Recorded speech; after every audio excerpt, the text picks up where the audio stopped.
Austin, there are nights when things are clicking and the ball's popping, and I don't want to say easy, but it feels and looks smooth. Tonight, I think it was, JJ said that you and LeBron in the fourth just kind of had to will this to a win.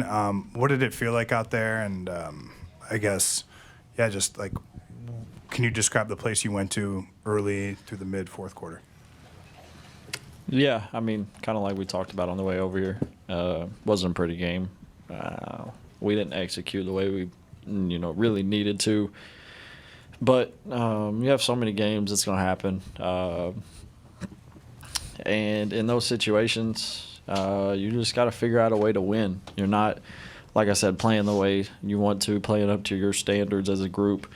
You just have to find a way to win, and we did that. What was the kind of the emotion that you had or thought process you had seeing D'Angelo with a chance to win it in his return get back here? Man, it looked good. Not good for us, but the ball looked good in the air. It wouldn't have been in that position if I didn't miss about 4 shots in a row. But, yeah, I've seen him make that shot a million times.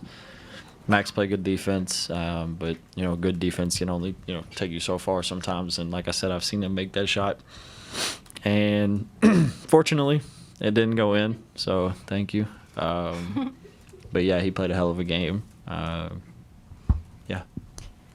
You had your career high 38 points, but you'd already gotten your 38, got the ball in transition, you were running through, and you passed up the opportunity to get 40 to throw the lob back to LeBron for the dunk.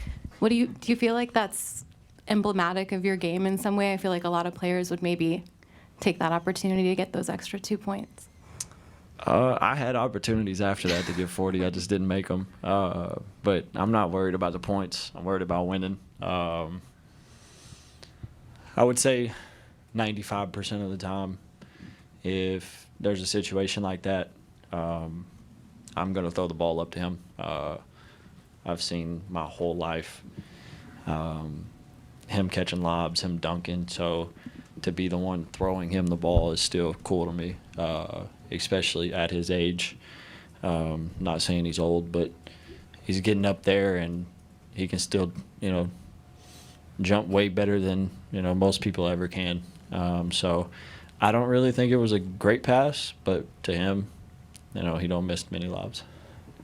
Hey, Austin, on the big picture, where do you think you've made your biggest strides so far through the different twists and turns of the season? I think it's really just staying the course and figuring out ways to help us be a better team. Like you said, there's so many ups and downs in this league. The scrutiny's high being a Laker. So the more you can, just stay, connected to the group and connected with each other is the most important thing for me. And to be honest, like I spoke to Dan this morning about, D'Lo really helped me with that when he got here, with him being through that, being drafted here, being a young player. He's seen everything that, I had been through or I was going through. So when he got here, he really taught me how to, not that the noise was affecting me, but to really just push that aside and worry about, the betterment of the team, how I can continue to grow and be better. So I feel like that's the main thing is just really, continuing to grow as a leader. Yeah. Yeah, there were a couple of guys that talked about, your leadership skills and how you've grown and evolved.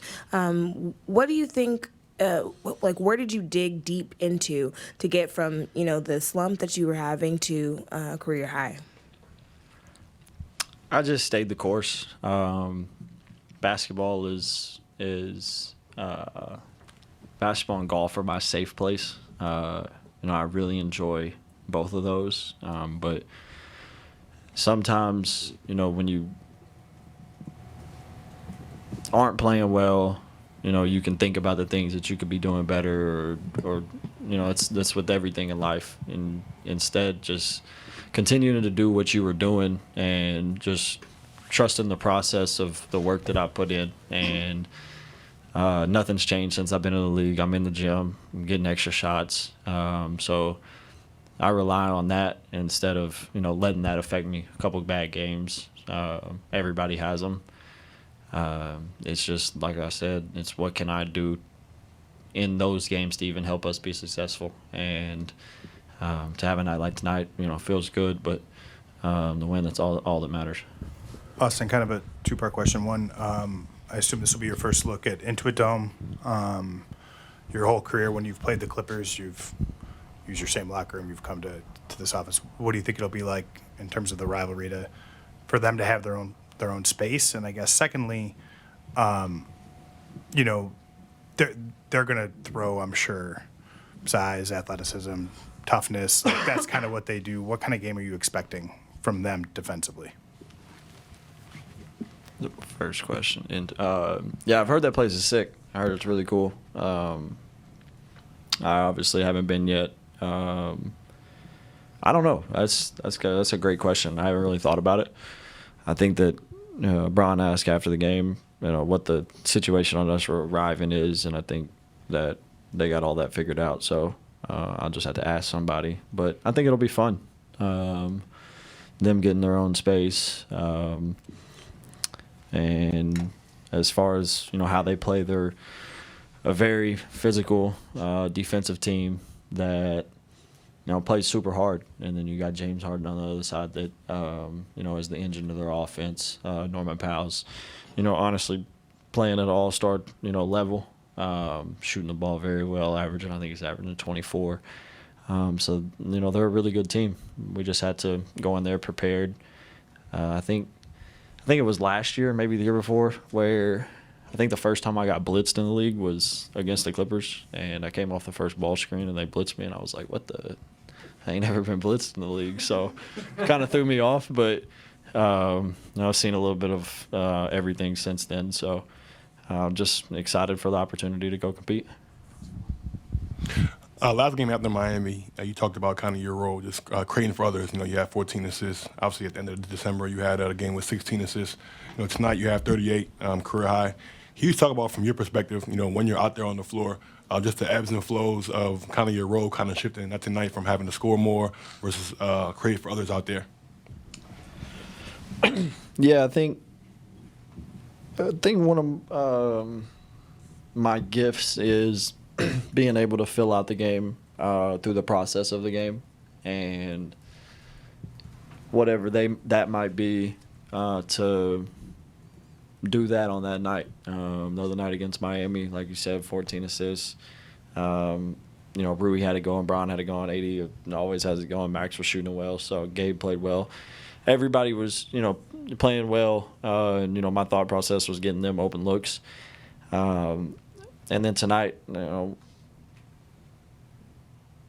in the flow of the game, you kind of, or at least for me, you kind of feel what the game needs. And there in that fourth quarter, JJ wasn't happy on the sideline, as I'm sure y'all could guess, because we weren't playing well, so it was warranted. So, me and Brian had a conversation at the center court, just figure out a way to win the game. We know it hasn't been pretty. We know we've made a lot of mistakes, but a win in the win column doesn't matter if it's 1 or 60. It's a win, and that's all that matters. So for me tonight, it was scoring and getting us there. But like I said, I feel like that's one of my strengths, is being able to read the game throughout the whole game. Austin, Coach talked about process versus results, and you guys just living with certain results despite adversity. So what do you make of you guys having staying connected during adversity? What are we doing to stay connected? Yeah, Is that what you're asking? what do you make of you guys staying connected through adversity? Yeah, I think that's what creates really good teams, is going through those down moments in the season and figuring out a way to claw your way back to surface and get wins.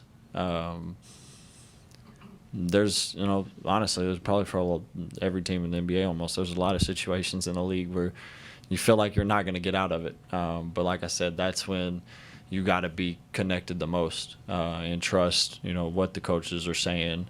Regardless of if people are making shots, if people are missing shots, you got to stay the course of, making the right play. Because at the end of the day, if you make the right play and you don't make the shot, you can live with those situations. It's when you don't make the right play, things can get frustrating. So it's all about, playing the game the right way, making the extra pass. And I feel like we did a little bit of that tonight. We just didn't make shots. And, that's obviously frustrating. And it's honestly not hard to, go the other direction. But I feel like that's when you can tell a team's gelled, is when you, continue to try to, get through those situations, and just knowing when you do get through them that the grass is greener on the other side. Thanks, Austin. Thank you.